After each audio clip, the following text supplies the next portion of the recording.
Les débatteurs aujourd'hui dans Smart Tech, je le refais, je donne le prénom et tous ensemble on donne le nom. Alain Staron, président d'Artifice, je vous ai pas entendu. Gérard As, avocat co-président de l'association Les Juristes, Tristan Nito, entrepreneur de numérique et auteur du podcast L'Octévert, et est resté avec nous Godefroy Benzmann. Vous n'êtes pas encore dans la bande des commentateurs, mais bien entendu, vous pourrez tout à fait participer à ce débrief. Cofondateur, PDG de Devoteam, je le rappelle, président de Numéum. Donc vous représentez aussi toute cette industrie du numérique.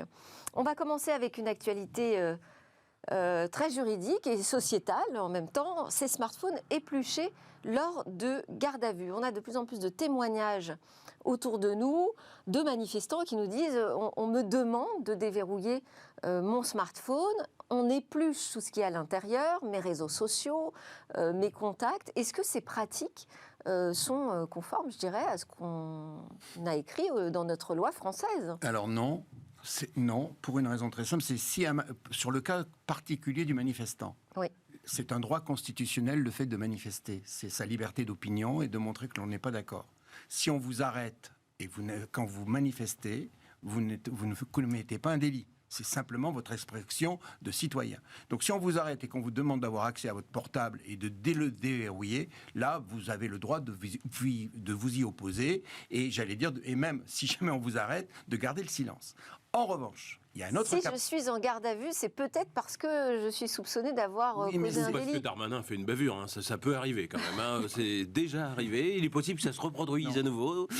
Là, vous demandez à appeler votre avocat et puis vous avez le droit de... Ah bah oui, dans ces cas-là.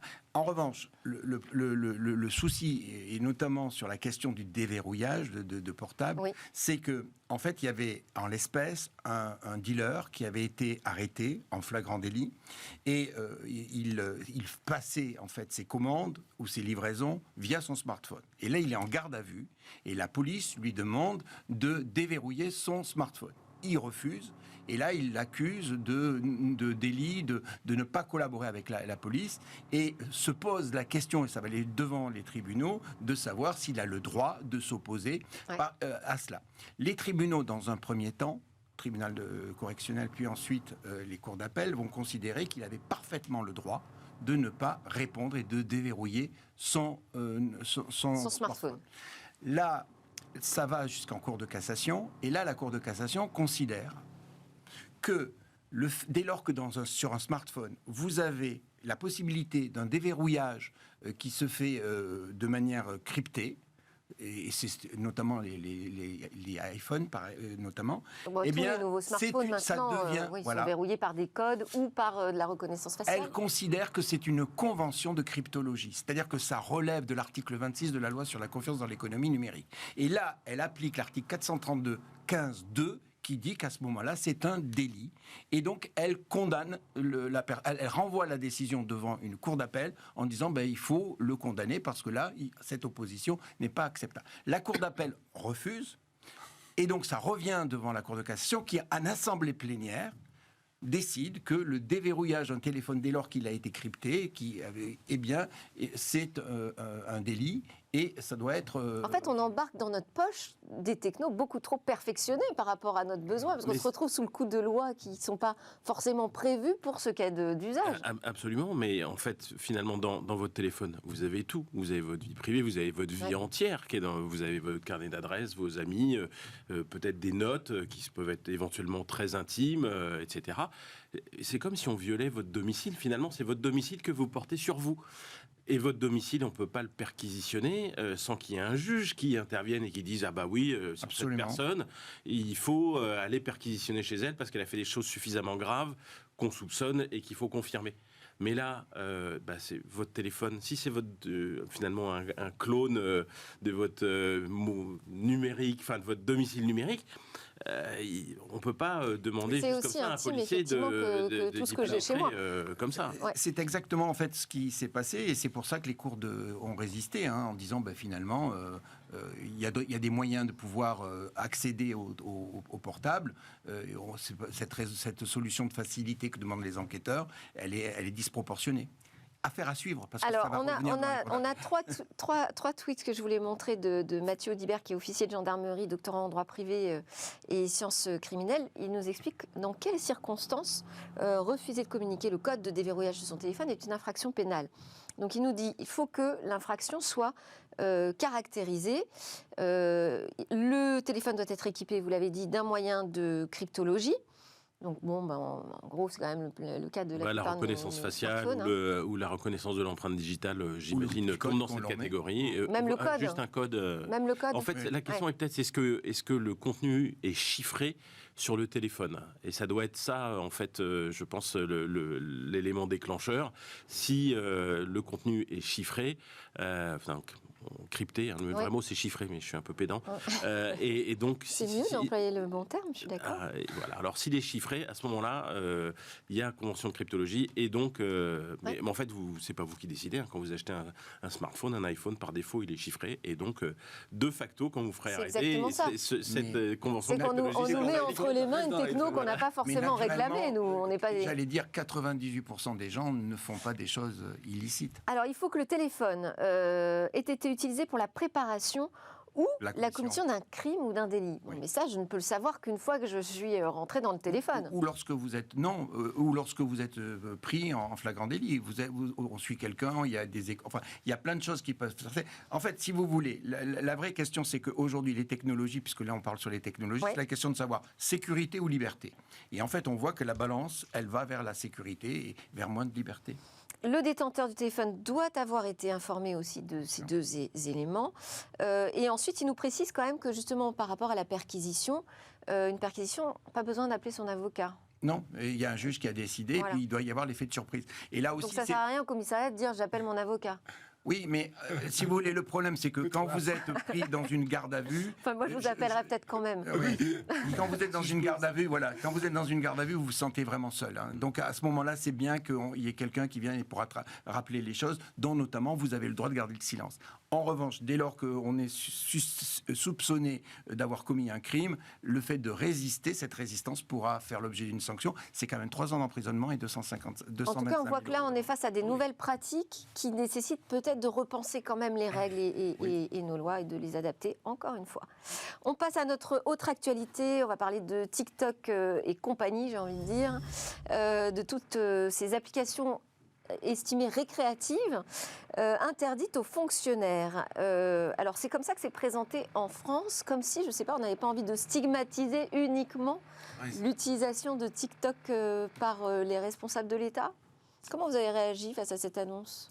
Alors moi, c'est un peu compliqué. Je n'ai pas particulièrement envie de sanctionner les fonctionnaires, mais par contre, on sait bien que TikTok pose de graves problèmes de sécurité. Mais là, on inclut aussi Netflix, histoire de dire, c'est pour pas pointer le doigt juste sur TikTok. On est d'accord. Donc c'est un petit peu malaisant parce que voilà. Et ensuite, là, je vais mettre ma casquette d'ancien responsable de la sustainability, du développement durable à l'époque chez Scaleway, qui est mon combat actuel. Vous savez, on ne peut pas continuer à fabriquer des terminaux comme ça. On a le changement climatique qui nous touche tous et qui va nous toucher de plus en plus fort. Donc il faut faire quelque chose, on ne peut pas continuer comme avant.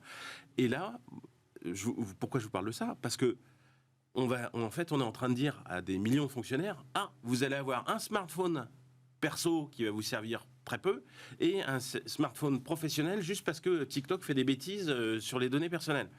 Et c'est une aberration, il faut savoir que la frontière entre vie privée et vie perso est quand même de plus en plus fine. Je ne suis pas sûre que s'ils utilisent leur téléphone perso, il n'y ait pas un peu de pro dedans quand même. Et réciproquement, et fabriquer 2 fois plus de smartphones, sachant que en fait, la fabrication du terminal... Ils peuvent avoir une double SIM, Tristan.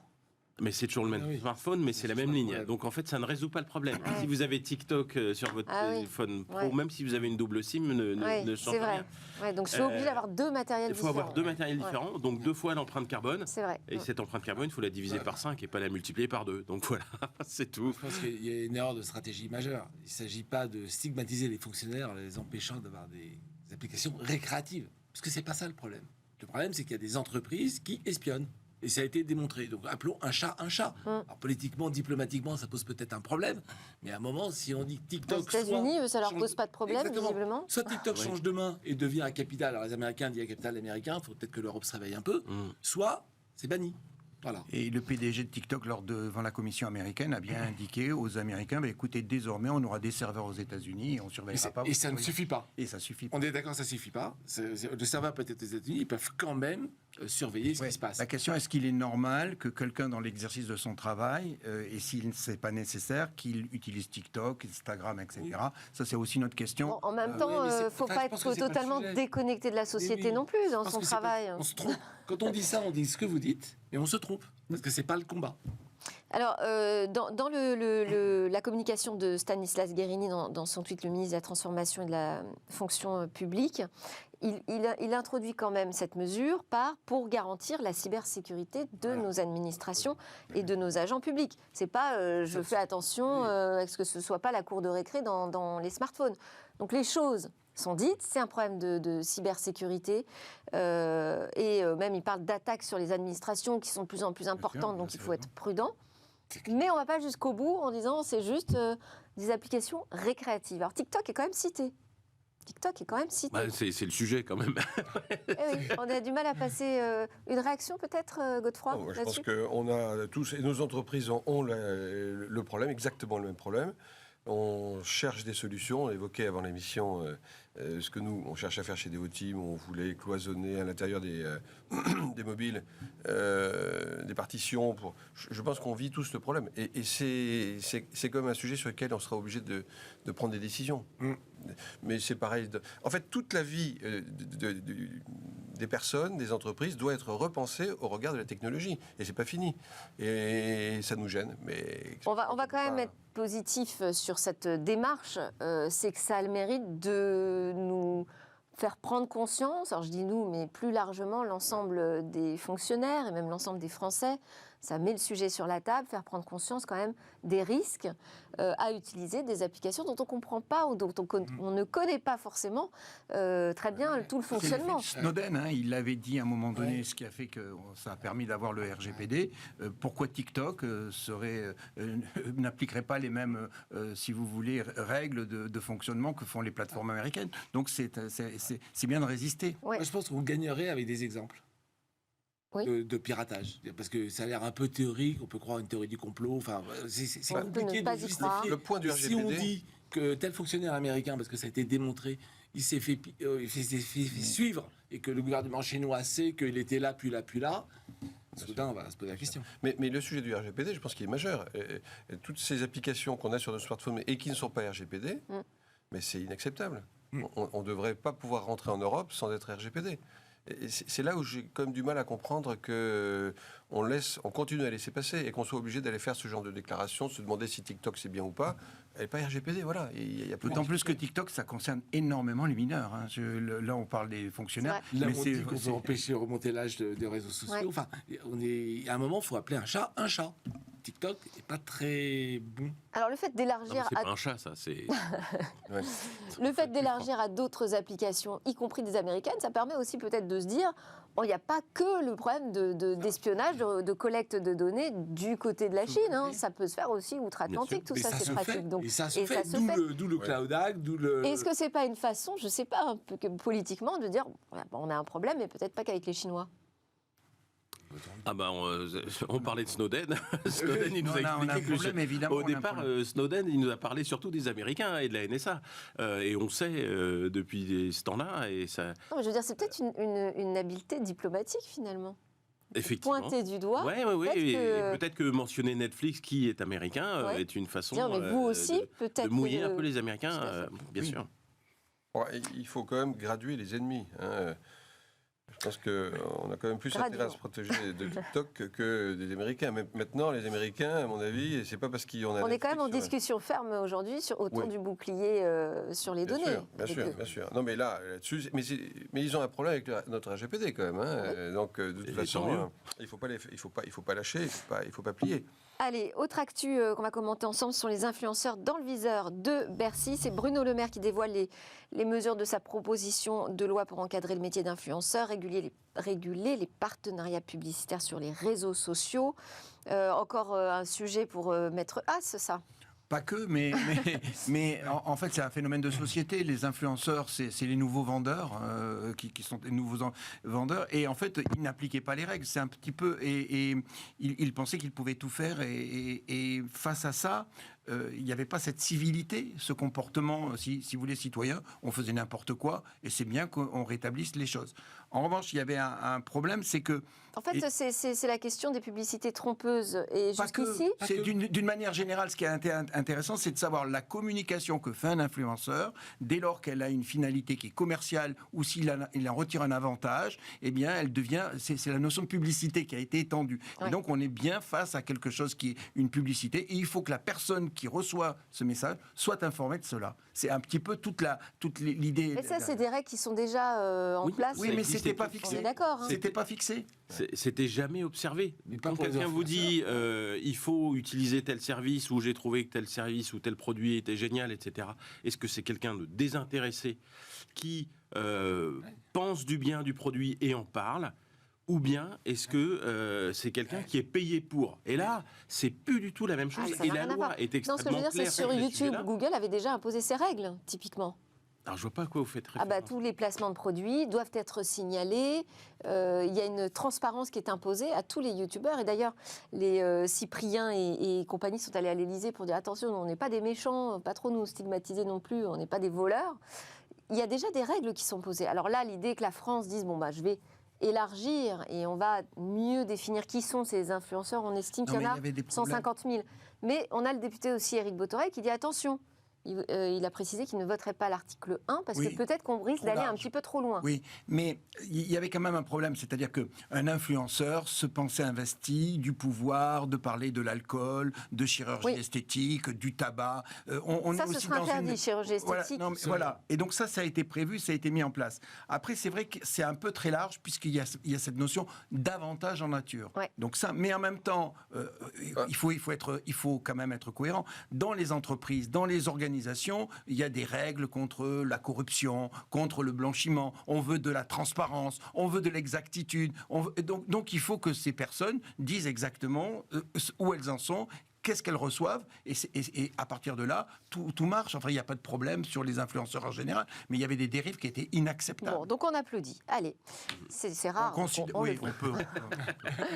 Et puis, il fallait des sanctions pénales aussi, et donc le texte en prévoit. Ouais. Et si on ne respecte pas les règles, il fallait un texte pour cela. Allez, on va parler de ChatGPT. Tout le monde était impatient qu'on arrive à ce sujet, bien évidemment. Et ces intelligences artificielles, génératives ou pas, qui menaceraient 300 millions d'emplois à temps plein dans le monde, selon des chercheurs de la banque d'investissement américaine Goldman Sachs. Alors, c'est quand même à prendre avec des pincettes, ce chiffre de 300 millions, parce que c'est dans le monde, donc il y a plein de pays où il y a très peu d'automatisation, donc ça va évidemment élargir les chiffres. Et puis tout ça, c'est si quand même les IA tiennent leurs promesses. Oui, et puis c'est une règle de droit un peu rapide. C'est pas parce que chacun va être affecté dans une partie de son boulot qu'il y a des jobs qui vont disparaître. Il y a plein de gens dont le boulot va changer grâce aux IA génératives. Ça veut dire quoi? D'ailleurs, il y a très peu, en vrai, dans l'étude, il y a très peu d'emplois qui peuvent être totalement réalisés, où les hommes peuvent être substitués par des intelligences artificielles. C'est plus une aide ou une intervention assez Qu'est-ce qu'on fait depuis la nuit des temps? Depuis 3 millions d'années, le premier outil, qu'est-ce qu'on fait? On fait des choses mieux, différemment. Donc c'est un outil de plus. Il ne faut surtout pas s'inquiéter. C'est Schumpeter. Non mais c'est positif finalement, c'est 300 000. Il y a 300 000 jobs qui vont travailler... Millions. 300 000 lions, oui, 300 000, qui vont travailler plus intelligemment. Exactement. C'est super. C'est exactement ça. Plutôt une bonne nouvelle. Il y aura quand même un peu de pots cassés, mais non, il y aura aussi des nouveaux métiers. Mais oui, exactement, mais le fait de changer, de ne pas faire dans 10 ans ce qu'on fait aujourd'hui, il y a effectivement des pots cassés, mais on grandit. Alors, moi, je vais prendre le contre-pied. Parce que moi, pour la beauté du geste.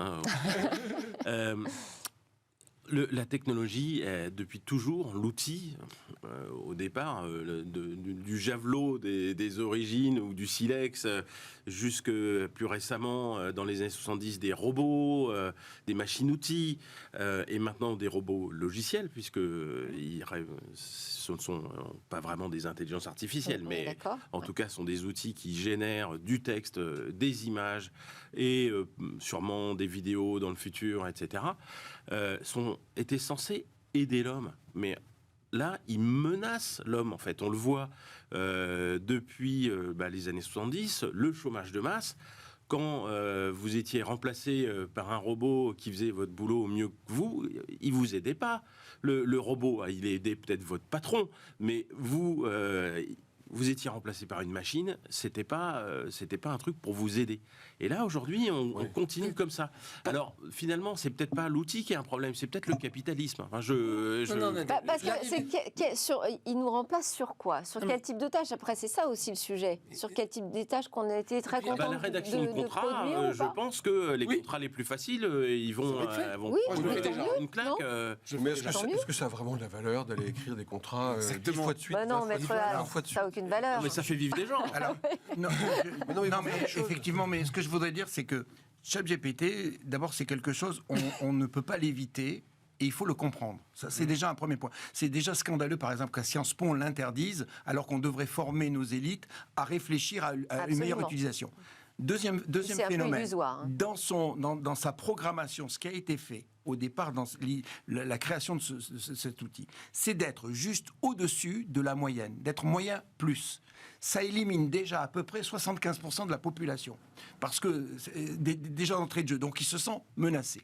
Et ensuite, si on ne sait pas l'utiliser, soit ça va effacer des professions, soit ça peut les propulser. Alors, on peut le dire dans le métier, par exemple, du juridique, prenons-le, c'est sûr que l'assistant juridique va demain voir son boulot menacé. J'étais à Bruxelles sur des questions sur notamment la justice et l'arrivée de l'IA. Il est évident que les greffiers aujourd'hui voient leur boulot menacé. Il est vrai que tout le boulot de compte-rendu... En fait, c'est des nouveaux métiers qui sont menacés. C'est ça aussi qui interroge. Mais je pense qu'en fait, on a déjà dépassé le temps sur la partie pour le débrief. Donc, je voulais juste avoir votre avis sur cet appel à faire une pause sur ces IA génératives. Mais non. Mais non, on va rien comprendre. Si on fait une pause, on met un grand mur, ça continue à grandir derrière. Pas nous faire une pause, mais que ceux qui travaillent sur ces technologies attendent un peu qu'on se pose. Oui, mais ça, c'est toujours les moratoires. Vous savez, c'est toujours quand on veut freiner, on fait une décision. Ça me rappelle une loi de... Voilà, on fait un moratoire et puis on attend. Et puis le vent passe. La France doit être compétitive là-dessus. Déjà, c'est pas nous qui les avons développés. Tristan, votre avis sur la pause? Je suis pas sûr que ça marche, mais en même temps, je suis pas sûr que les IA aient un avenir. Non, mais il y a un avenir, parce que de toute façon, à un moment, il va falloir décélérer sur le numérique. Je sais que mon idée n'est pas hyper plaisante, mais on ne peut pas continuer à accélérer les dépenses énergétiques et la fabrication de matériel pour faire de plus en plus. On va parler de ce sujet, je fais le contraire. De l'impact du numérique dans Smartech, bien évidemment. On va continuer à en parler. Merci beaucoup Alain Staron d'Artifil, Gérard Haas de l'association Les Juristes Nôtres, Tristan Nitto de l'Octéver et Godefroy Benzmann de Devoteam. Je sais, vous aviez des actus à partager. On n'a vraiment plus le temps, on a super dépassé. On fait une petite pause, on se retrouve juste après. On va parler des sorties de films sur des jeux vidéo absolument cultes comme Tetris et Super Mario Bros.